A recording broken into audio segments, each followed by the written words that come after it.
नमस्कार दोस्तों, आज मैं आपको गणित के बहुत ही इंपॉर्टेंट क्वेश्चन लगाऊंगा। तो चलिए स्टार्ट करते हैं। पहला सवाल है, एक पंसारी 60 रुपए प्रति किलोग्राम वाली चाय तथा 65 रुपए प्रति किलोग्राम वाली चाय को किस अनुपात में मिलाए ताकि मिश्रण को 68.20 रुपए प्रति किलो के भाव से बेचने पर उसे 10% का लाभ हो जाए। देखो, एक तो आपके पास चाय है 60 रुपए किलो वाली, दूसरी चाय है 65 रुपए किलो वाली। इनका मिश्रण क्या होना चाहिए वो हमें बताना है। ठीक है, इनका मिश्रण तो हम 68.20 रुपए प्रति किलो बेच रहे हैं। हमें फायदा हो रहा है 10% का, तो 10 लिखूंगा। 10% का फायदा हो रहा है तो 10 लिखूंगा। परसेंट का मतलब बटे में 100। ठीक है, तो 10 एकम 10, 10 से 100 कट जाएगा 10 बार में। इसका मतलब ये हुआ 10 रुपए की चीज पर 1 रुपए का प्रॉफिट।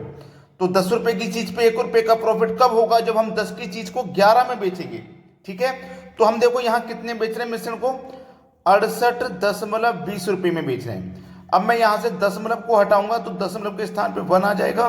दशमलव के बाद दो संख्या तो 2 जीरो आ जाएंगे। ठीक है, अब यहां पे हमारी चीज कितने रुपए की थी? 10 रुपए की। अब 10 की चीज को 1 रुपए के प्रॉफिट में बेचेंगे, मतलब 11 में बेचेंगे, तभी तो 1 रुपए का फायदा होगा। 10 की चीज को 11 में बेचेंगे तभी तो 1 का फायदा होगा।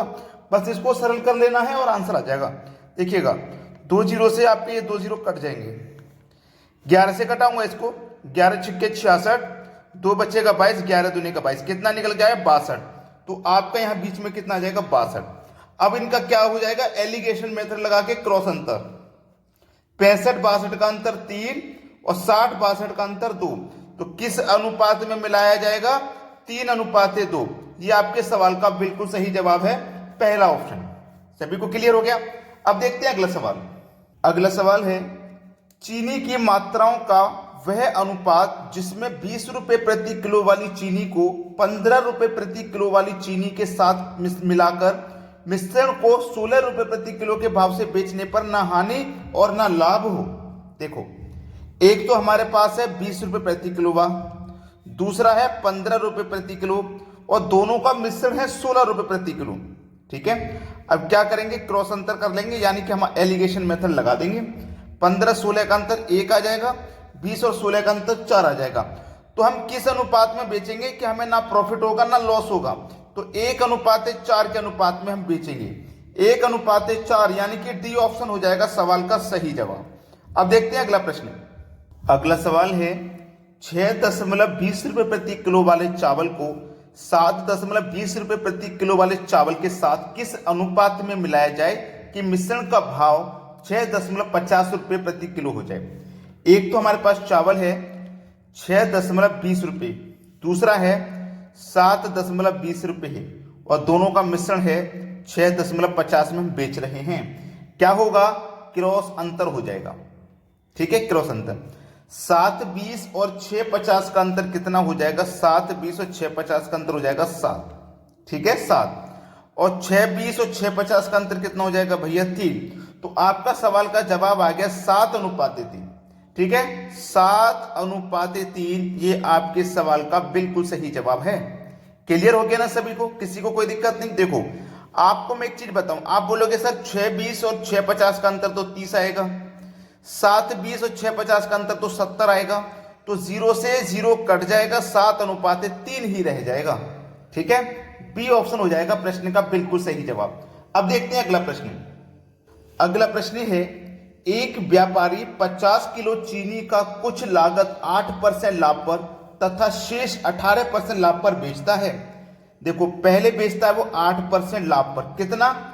50 किलो चीनी का कुछ भाग 8% लाभ पे बेचना, और जो बचा हुआ है वो बेचा है उसने 18% के लाभ पर। ठीक है, उसका औसत लाभ 14% है। औसत लाभ कितना भैया? उसका 14%। तो आप इसका क्रॉस अंतर कर लोगे, 18 14 का अंतर 4% और 8 और 14 का अंतर हो जाएगा हमारा 6%। यहां तक किसी को कोई समस्या नहीं है? अब ध्यान देना, प्रश्न की तरफ ध्यान देना। हमारे पास कितना सामान था? 50। लिख लीजिए इसको, हमारे पास कितना सामान था? 50। ठीक है, चीनी कितनी थी हमारे पास? 50 केजी चीनी थी। अगर मैं इसको सरल करूंगा तो देखो ये प्रतिशत से प्रतिशत यहां पे कट जाएगा, कट गया ना। अब इसको कटाऊंगा, 2 दूने का 4, 2 तिया 6, ये क्या निकल के आया है? 2:3 निकल के आया है। ये हमारा जब 2:3 है इसका मतलब ये हुआ कि 8% वाली चीज को 2 रुपए प्रति किलो बेचा, 18 वाली को 3, तो दोनों का ये अनुपात है ना, ये दोनों का योग है।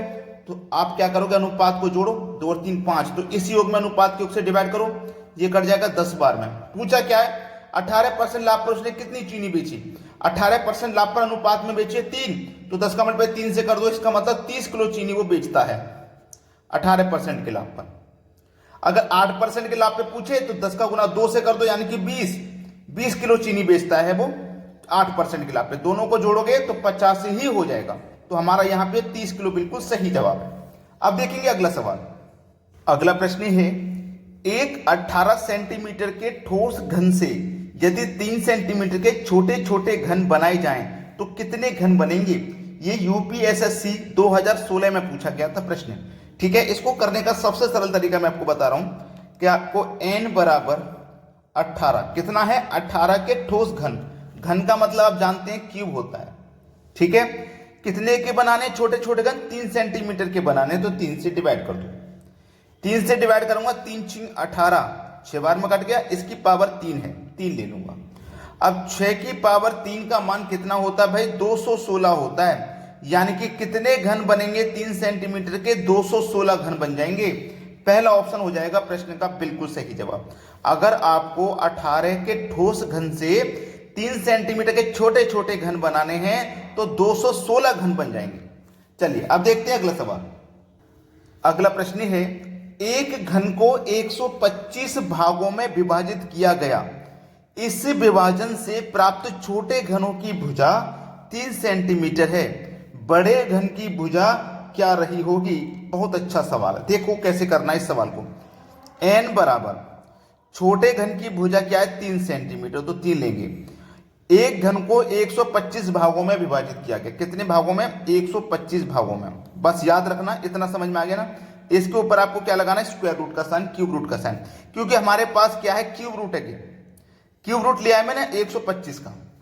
अब देखना सवाल को, जब मैं 125 का क्यूब रूट लूंगा तो इसका मान सरल होने के बाद कितना आ जाएगा, 5। ठीक है, अब देखो, बड़े घन की भुजा, बड़े घन की भुजा बराबर होता है n इंटू छोटे घन की भुजा, छोटे घन की भुजा। तो हमारे पास देखो n कितना है, n का मान हमारे पास 5 निकल के आया, 5 ले लूंगा। ठीक है, छोटे घन की भुजा कितनी है, छोटे घन की भुजा है 3 की, तो 3 ले लूंगा, और 5 का गुना 3 से कर दूंगा तो 15 हो जाएगा। तो हमारे पास बड़े घन की भुजा क्या रही होगी, 15 सेंटीमीटर रही होगी।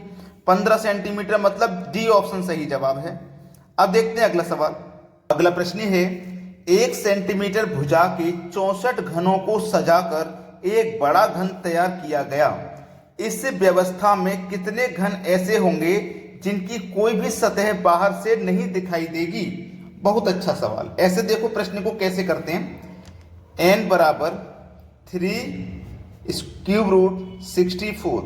अब 64 का क्यूब रूट करोगे तो कितना आ जाएगा, 4। हमारे पास 64 घनों को सजाया था ना, तो 64 का हम क्या करेंगे, क्यूब रूट 4 आ जाएगा। ठीक है, अब देखना n-2 का क्या करेंगे, होल क्यूब बराबर n का मान आपके पास 4 है तो 4 लिखो, -2 का क्या करेंगे, होल क्यूब। अब देखना 4 में से 2 जाएगा, 2 का क्या करेंगे, क्यूब, तो 2 का क्यूब कितना होता है, 8। डी ऑप्शन हो जाएगा सही जवाब। कितना समय लगेगा इस प्रश्न को करने में, 4 से 5 सेकंड का समय। अगर आपने अभी तक वीडियो को लाइक नहीं किया है तो लाइक कर दीजिएगा, और यदि शेयर नहीं किया है तो भैया शेयर जरूर कर देना। ठीक है दोस्तों, धन्यवाद।